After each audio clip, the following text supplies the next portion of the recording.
If the Commissioner cannot find another strategic approach to getting the crime problem under control within the next 60 days, I think he must call it a day as well and allow someone else to take up the mantle of Commissioner. The government's approach to national security is unbalanced and has led Jamaica to becoming an increasingly violent and dangerous place. Generally speaking, Jamaica needs to tackle the deep inequalities in our society, investing in repairing the most egregious manifestations of that inequality if we are to achieve sustained improvements in our national security situation. There is no other way forward. The government's approach to national security completely ignores this reality. Crime prevention programs, critical ones like the Peace Management Initiative and Unite for Change, have been defunded or abandoned altogether with no effective replacement. This has been a deliberate policy of the government.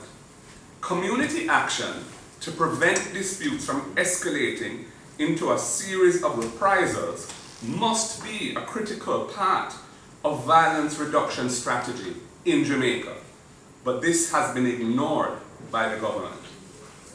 The HOPE program, which they promised to deliver and which seemed to promise much, has delivered very little and has now all but disappeared.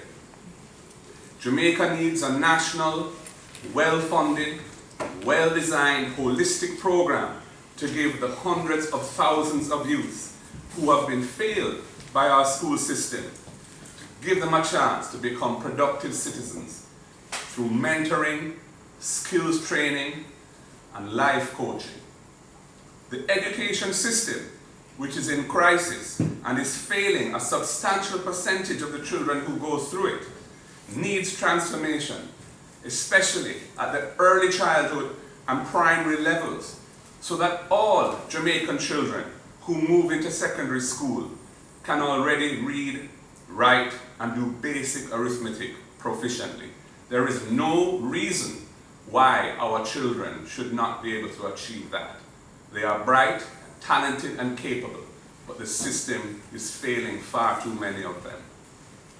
The additional resources that have become available to the government because of the success of Jamaica's fiscal reforms over the last 8 or so years have been skewed heavily towards providing ships, aircraft, and other expensive capital equipment to the military.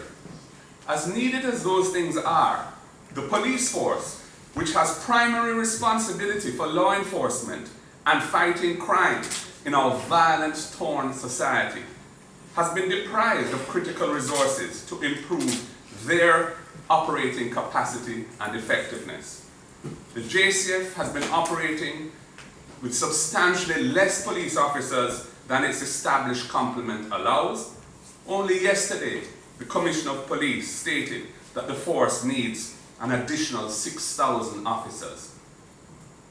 The government's disdainful treatment of the police's long-standing claim for overtime pay has upset and demotivated rank-and-file police officers, whatever certain people would like to say about it. That is the reality.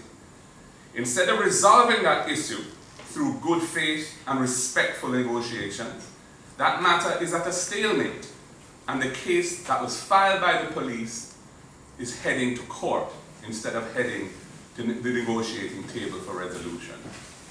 At a time when the country is in fear, as the daily death toll from violence is out of control, it is a travesty that this dispute remains a source of discontent and disaffection within the force, and the blame for that lies squarely at the feet of the government.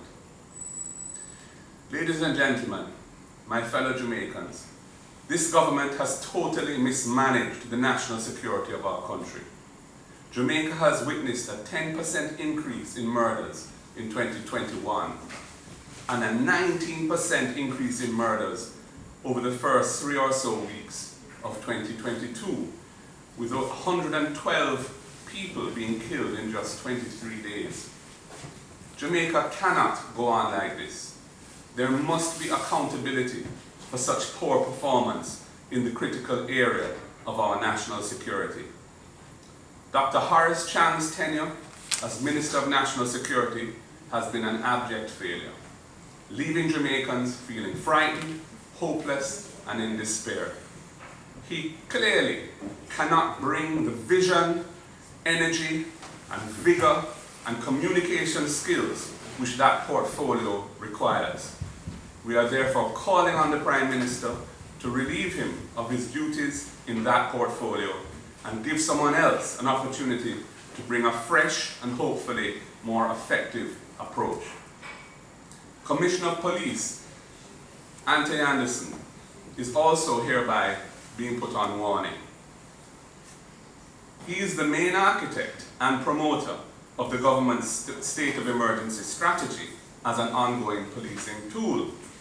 No other Commissioner of Police before him has followed that unprecedented and what we regard as a dangerous path, abrogating the most basic and hard-won rights of Jamaicans in the name of ordinary policing. The constitutionality of his use of the state of emergency is in serious doubt.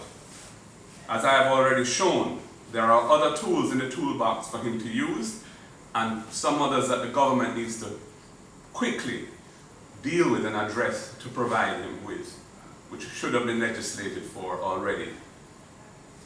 If the Commissioner cannot find another strategic approach to getting the crime problem under control within the next 60 days, I think he must call it a day as well and allow someone else to take up the mantle of Commissioner. I don't question his ability as an individual. He was Chief of Defence Staff. He's a soldier, a career soldier. He was never trained as a police officer. He's a career soldier. And when we were in government, he was Chief of Defence Staff, and we enjoyed a good working relationship. And I enjoy a good personal relationship with him. But the results in terms of his tenure as Commissioner speak for themselves.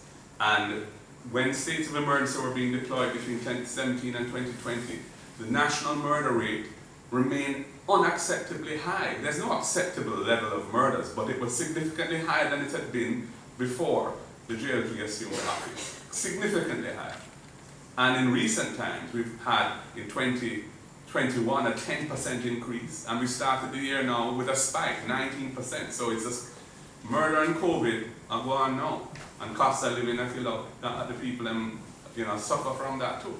So we need, I think, accountability. And where I see the Commissioner continually saying he can't be effective without a tool, the constitutionality of which is in serious doubt, I say to him, look, change the narrative.